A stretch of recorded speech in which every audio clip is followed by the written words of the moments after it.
You know your kid's like a little mirror. They do, and they show you what you do. They show you how you think, and sometimes they'll show you what your cellular habits are.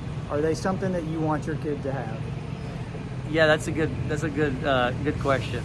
I think a lot of times what parents will do is they'll kind of separate and say, well, I'm a parent and you're a child, so I can do this and you have to do this. And maybe you can say that. It's your house, it's your rules, but you're modeling something different. You might be telling them something, but Jesus says we'll know them by their fruits, right? If there's apples growing on the tree, it ain't a pear tree, it's an apple tree.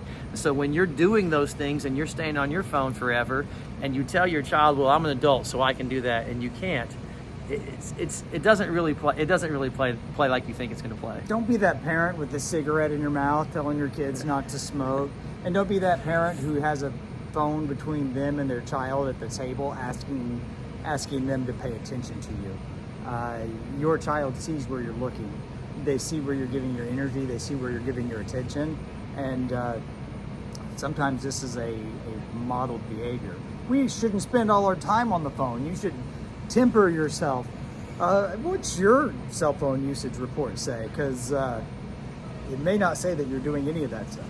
Yeah, probably not. And you got to think about what kids and the age of the kid. You know, obviously the younger the kid is, the less time you need to spend on a phone. Teenagers have more of a social life, and so I get it. If you want to give them a little more time, it makes sense. But you got to think about whatever you're doing, they're going to think that that's what the standard is. That's what we're supposed to do.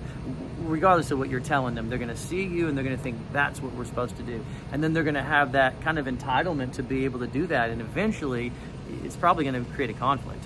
This is not that hard to do. In fact, most of you, if you had a reason to, if you had your boss over for dinner, or if you had, with the right motivation, you could figure out how to do it. But have you decided to? Maybe if you look at your life and you're like, hey, this is something that I have a problem with, make a list of practical steps that you'd like to see changed. When you know what to do, you're likely to do it. Yeah, and I think what you can do also is just make a family plan, you know, to not Like do it together. Yeah, like so, yeah, I know. Imagine that. We're doing things together, right? Seriously, like, hey, we're all gonna do this. None of us are gonna spend more than this amount of time on the phone throughout the day. And I think if you do that, then that's you're going to build a lot more equity in that whole situation. Your kids are going to be able to say, okay, well, I might not like this, but mom and dad does it, so that's probably the standard, and eventually that's going to be the norm for them as well. Meta Connection is producing a lonelier generation of teenagers than we've ever seen. It's producing more anxiety than we've ever seen. It's producing more depression than we've ever seen. And I hate to be the one to break it to you, but parents, we are poisoning ourselves too. It's not just a contaminant that's hitting our kids. It's hitting us. And if we don't take care of ourselves and we don't model what our kids need to know, then we'll lead them into the current that's detrimental to them. Yeah, so if you guys have struggles with this, you might have a kid who doesn't know how to manage his screen time. You might have struggles with your own screen time. If you need help with this, talking about this, Kevin does counseling. I do counseling. So do I. Jack does counseling. Come see us.